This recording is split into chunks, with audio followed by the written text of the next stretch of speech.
So welcome all of you. ఈరోజు నేను ఒక మోటివేషనల్ టాక్ కాకుండా చాలా ముఖ్యమైన విషయం గురించి కొన్ని సూచనలు మీ ముందు ఉంచబోతున్నాను. చాలామంది ఈ సమస్యలతో బాధపడుతున్నారు సమాజంలో. అవి ఏమిటంటే కాన్స్టిపేషన్, మలబద్ధకం అంటాం మనం, పైల్స్, ఫిషర్స్, ఫిస్టులా. నేను కూడా ఈ ఫిస్టులాతో 2007 జనవరి నుంచి చాలా బాధపడ్డాను. ఎంతోమంది డాక్టర్లకు చూపించాను. హైదరాబాద్లోని ప్రముఖ hospital Asian institute of gastroenterology, అక్కడ కూడా చూపించాను. నేను చాలా డబ్బులు ఖర్చు పెట్టాను. ఆయుర్వేదం వాడాను, హోమియోపతి వాడాను, యునానీ మెడిసిన్ వాడాను, అల్లోపతి వాడాను. నాకు ఫిస్టులా వచ్చినప్పుడు రావడమే అది ఎక్స్ప్రెస్ అవ్వడమే చాలా సివియర్ స్టేజ్లో ఎక్స్ప్రెస్ అయింది. అలాగని నాకేమీ బ్యాడ్ హ్యాబిట్స్ లేవు, అయినా కూడా అలా ఎక్స్ప్రెస్ అయింది. అది అయినప్పుడు నేను చాలా కంగారు పడ్డాను, చాలా భయపడిపోయాను. అసలు డాక్టర్స్కి చూపిస్తే రకరకాల టెస్టులు చేసి వెంటనే మీరు అడ్మిట్ అయిపోండి, సర్జరీ చేయించేసుకోండి అన్నారు. నేను సర్జరీకి భయపడిపోయాను. మందులతో తగ్గించుకుందామని ట్రై చేశాను. అన్నీ ట్రై చేసిన తర్వాత నాకు ఎక్కడా కూడా రిలీఫ్ దొరకలేదు పెద్దగా. తర్వాత మేము ఇలాగే దీని గురించి సెర్చ్ చేస్తూ నేను, నా భార్య, అలాగే మా అమ్మగారు సెర్చ్ చేసి దీని గురించి కొన్ని విషయాలు తెలుసుకున్నాం. తెలుసుకొని ఆ సూచనలను మేము పాటిస్తున్నాము. దేవుని దయ వల్ల చాలా బాగుంది. నాకు ఇప్పుడు 90% నాకైతే క్యూర్ అయిపోయింది. 90% ఆర్ మోర్ దాన్ దట్ నాకైతే క్యూర్ అయిపోయింది.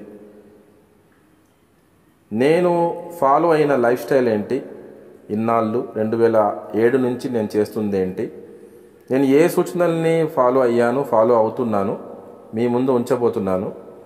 మీరు పాటించి చూడండి, ఖచ్చితంగా మీకు రిజల్ట్స్ వస్తాయి. చాలా రిలీఫ్ మీకు లభిస్తుంది. ఆ రిలీఫ్ లభించినప్పుడు మీరు మా ఈ వీడియోకి కామెంట్ పెట్టండి, వేరే వాళ్ళకు కూడా షేర్ చేయండి. అది నా యొక్క రిక్వెస్ట్ మీ అందరికీ. అయితే ముందుగా ఏమిటంటే, మీ అందరికీ తెలిసిన విషయమే, ఆ ప్రాబ్లం కాన్స్టిపేషన్ అయినా కానీ, పైల్స్ అయినా కానీ, ఫిషర్స్ అయినా కానీ, ఫిస్టులా అయినా కానీ, బేసిక్ రూట్ ప్రాబ్లం అయితే కాన్స్టిపేషనే. ఈ మలబద్ధకం ఉండకూడదు మనకి. అంటే మోషన్ ఫ్రీ అయ్యేలాగా చేసుకోవాలి మనం. అటువంటి స్టెప్స్ మనం తీసుకోవాలి. అందులో ముఖ్యంగా మనకు చాలా ప్రయోజనకరమైనది ఏమిటంటే పీచు పదార్థం. ఈ విషయానికి వస్తే మీరు గోరుచిక్కుడు మీ కూరల్లో ఎక్కువగా వాడండి. గోరుచిక్కుడు, బల్ల చిక్కుడు కూడా మంచిదే. దొండకాయ, నేనైతే దొండకాయ ఆల్మోస్ట్ ప్రతిరోజు తింటాను. ఇంట్లో చికెన్ బిర్యానీ వండినా కూడా నాకు పక్కన దొండకాయ ఉండాల్సిందే, అంత ఇదిగా తింటాను నేను. దొండకాయ అయితే ఆల్మోస్ట్ ఎవ్రీడే నేను తింటూ వస్తున్నాను. దానివల్ల నాకు చాలా రిలీఫ్గా ఉంది. సో మీరు కూడా దొండకాయ వాడండి మీ యొక్క వెజిటబుల్స్లో. గోరు చిక్కుడు వాడండి, బల్ల చిక్కుడు వాడండి. తర్వాత బార్లీ, ఇది చాలా ముఖ్యమైన సూచన. ఎంత వీలైతే అంత తాగండి మీరు. నేనైతే చాలాసార్లు అసలు వాటర్నే బార్లీతో రీప్లేస్ చేస్తూ ఉంటాను. నేను వాటర్ని బార్లీతో రీప్లేస్ చేసేస్తూ ఉంటాను. నేను అంత ఎక్కువ నేను తాగుతూ ఉంటాను బార్లీ. ఒక 4-5 టీ స్పూన్స్, ఒక 4-5 టీ స్పూన్స్ సీడ్స్ తీసుకొని, బార్లీ సీడ్స్ తీసుకొని, ఒక 4-5 గ్లాసెస్ వాటర్ తీసుకొని మీరు బాయిల్ చేయాలి. ఒక బౌల్లో తీసుకొని బాయిల్ చేసి, ఎంతవరకు బాయిల్ చేయాలంటే మీరు తీసుకున్న వాటర్ సగమైపోవాలి. అంటే ఫర్ ఎగ్జాంపుల్ 4 గ్లాసెస్ మీరు వాటర్ తీసుకుంటే 4 టీ స్పూన్స్ దాంట్లో బార్లీ సీడ్స్ వేస్తే మీరు అది ఎంతవరకు బాయిల్ చేయాలంటే 4 గ్లాసెస్ వాటర్ సుమారుగా 2 గ్లాసెస్ వాటర్ అయిపోవాలి. దాని తర్వాత పొయ్యి ఆఫ్ చేసేసి మీరు దాన్ని అలా వదిలిపెట్టేస్తే అది న్యాచురల్గా చల్లారుతుంది. దానికి 1 గంట పట్టచ్చు, వాతావరణం బట్టి 2 గంటలు పట్టచ్చు. అంటే మీరు ఎప్పుడైనా తాగాలి అని అనుకున్నప్పుడు 2 గంటల ముందే దాన్ని బాగా వేడి చేసి అలా వదిలిపెట్టేస్తే చల్లారుతుంది. అప్పుడు మీరు అది తాగాలి.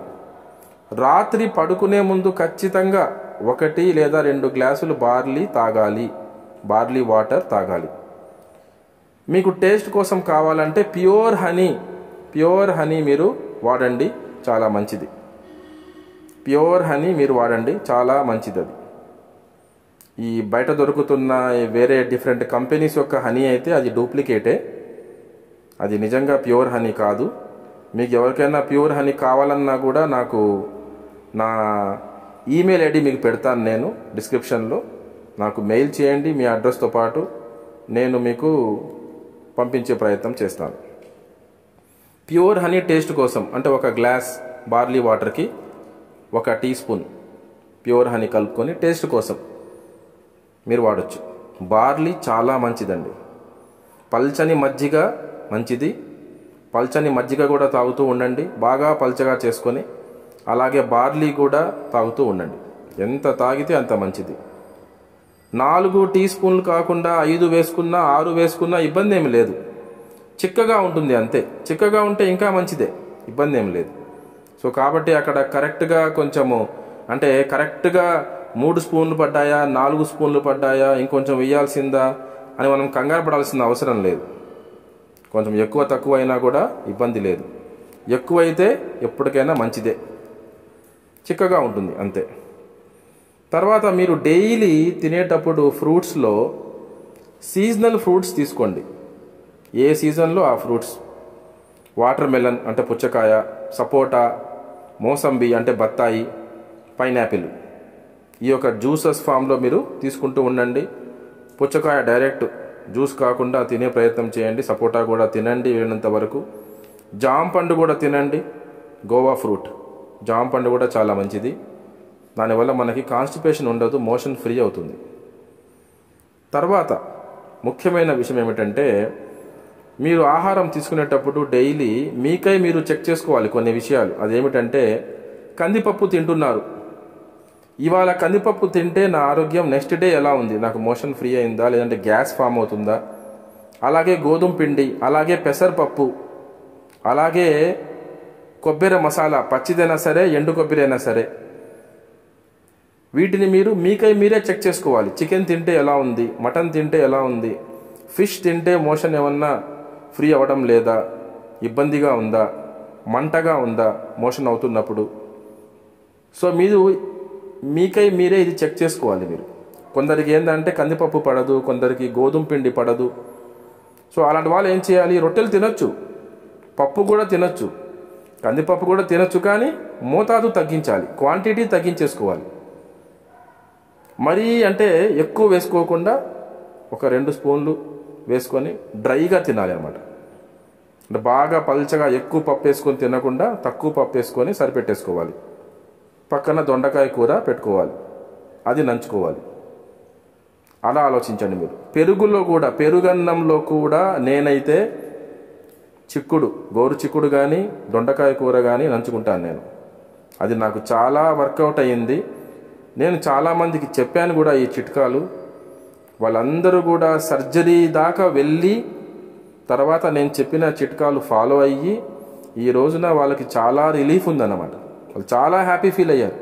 అరే ఈ చిన్న చిట్కాలతో ఎంత బాగుందిరా ఆరోగ్యం అని అనుకుంటున్నారు వాళ్ళు. సో ఇది చాలా ప్రయోజనకరమైన విషయాలు కాబట్టి అందరితో షేర్ చేసుకుందామని, ఇంకా ఆలస్యం చేయకూడదని ఈ వీడియో చేస్తున్నాను నేను.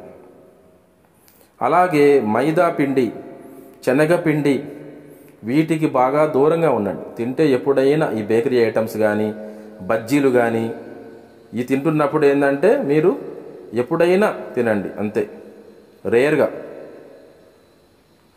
తినండి. ఫ్యాన్సీ ఐటమ్స్లా తీసుకోండి మీరు, వెరీ రేర్గా తినండి.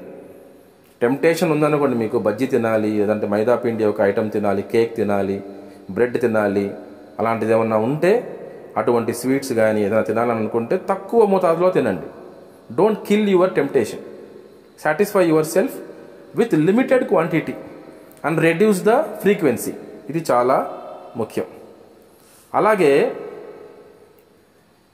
ఇంకొక లాస్ట్ పాయింట్ ఏంటంటే ఈ ఆహారానికి సంబంధించి, మెడిసిన్స్కి సంబంధించి నేను మీకు ఆల్రెడీ చెప్పాను. Allopathy, Unani, Ayurvedic medicine, homeopathy, మీకు బాగానే ఉంది, రిలీఫ్ ఉంది అంటే అది కంటిన్యూ చేయండి. As long as relief is there, okay, you can continue, go ahead.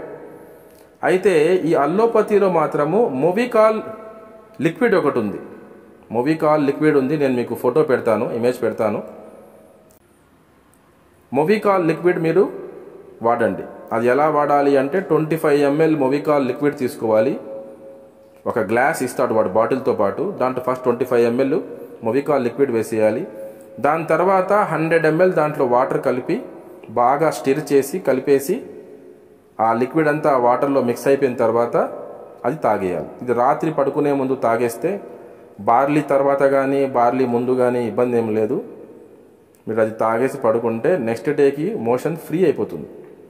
ఇది మీరు ఎప్పుడు పాటించాలి అంటే అసలు మోషన్ అవ్వడం లేదు, 2 రోజులు అయిపోయింది లేదా 3 రోజులు అయిపోయింది, చాలా ఇబ్బందిగా ఉంది, దానివల్ల ఈ లోపల స్వెల్లింగ్స్ ఎక్కువ అవుతున్నాయి, ఈ ఫిస్టులా అవి, ఈ యానస్ దగ్గర పెయిన్ ఉంది, బాగా మంటగా ఉంది, అక్కడ ఒక గడ్డల్లాగా మీరు ఎక్స్పీరియన్స్ చేస్తున్నారు, నొప్పి ఉంది, అలాంటప్పుడు మాత్రమే మీరు ఈ మొవికాల్ లిక్విడ్ వాడాలి టు అవాయిడ్ కాన్స్టిపేషన్. ఇది మరీ రెగ్యులర్గా అంటే ఇది ఒక ఈజీ మెథడ్ లాగా అయితే మీరు ఫాలో అయితే మాత్రము డేంజర్ అయ్యేది. ఎందుకంటే ఇది మెడిసిన్, ఇది న్యాచురల్ ఫుడ్ అయితే కాదు కదా. సో కాబట్టి ఏంటంటే ఇది అండర్ ఓన్లీ ఎమర్జెన్సీ కోసం అన్నట్టుగా మీరు వాడండి మొవికాల్ లిక్విడ్. అదొకటి. తర్వాత మీరు కూర్చుని ఎక్కువ పని చేస్తున్నట్లయితే, మీ లైఫ్ స్టైల్ అలా ఉంటే, మీ కెరియర్లో అలా ఉంటే మీరు ఏం చేయాలి అంటే ప్రతి అరగంటకో గంటకో లేచి ఒక 2 minutes అటు ఇటు నడవాలి మీరు. తర్వాత మీరు కూర్చున్నప్పుడు అది కుర్చీ కానీ ఏదైనా బల్ల లాంటిది ఏదైనా కానీ ఉంటే బయట మనకి దొరుకుతాయి, ఒక పల్చని స్పాంజెస్ లాగా ఉంటాయి సీట్స్, అవి మనం చైర్ మీద వేసుకొని కూర్చోవచ్చు. అలాంటి స్పాంజ్ సీట్ మీరు వాడండి, అది మీకు చాలా మంచిది. ఎందుకంటే ఎక్కువ కూర్చున్నా కూడా ఈ సమస్య ఎక్కువ అవుతుందన్నమాట. సో ఇది ఒక చిట్కా కూడా మీరు ఫాలో అవ్వాలి. తర్వాత మైండ్ ఎప్పుడు పాజిటివ్గా ఉంచండి. ఈ నెగటివ్ థాట్స్ని ఎప్పటికప్పుడు పాజిటివ్ థాట్స్తో రీప్లేస్ చేస్తూ ఉండండి. విధిరాతను నమ్మండి. మీకు దక్కాల్సింది మీకు దక్కుతుంది, వేరే వాళ్ళకి దక్కాల్సింది వాళ్ళకు దక్కుతుంది. ఎవరితో ఇక్కడ కంపారిజన్ లేదు.